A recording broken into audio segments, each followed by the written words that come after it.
What if community members controlled policy around drainage systems? The Water Collaborative in New Orleans is aiming to make that a reality. The organization is starting the Water Justice Fund in an effort to improve drainage systems and increase green space in the Crescent City. I spoke with one of the organizers, and here's what he had to say. So can you tell me a little bit about democratizing drainage? What does that mean? Yeah, we decided to attach democratized drainage to the Water Justice Fund because when we think about something in New Orleans that affects all of us, it's water, right? In whatever way, whether that's coming up or coming down,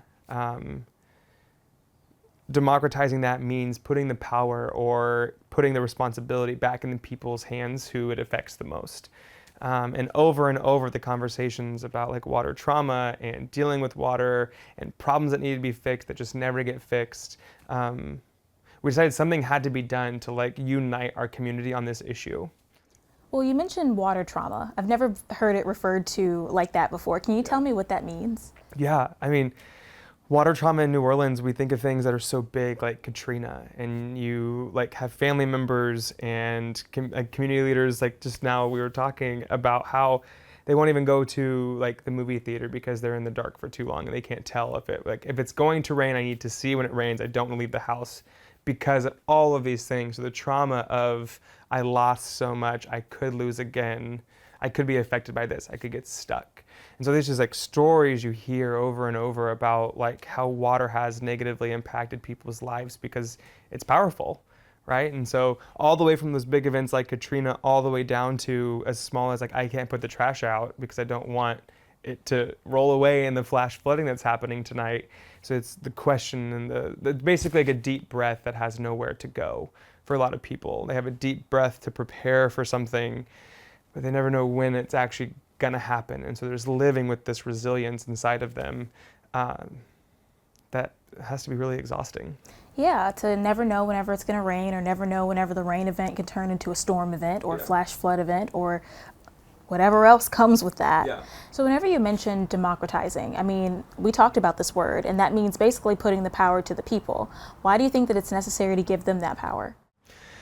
I mean, we've seen what happens when we don't. Like for the longest time, the structure of water and politics and management in New Orleans has gotten so far removed from the like chaotic criminal state that it was in the beginning, right? The people who started New Orleans were sent here because they degenerates from France or indigenous people, and then black people were forced here, and they're the reason that it survived. They're the reason that industrialism and things like that came.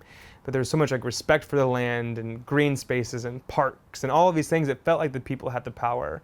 And then slowly over the years, you see all of the ways in which more people in power have taken more and more from the communities and left it vulnerable to the elements. To the elements.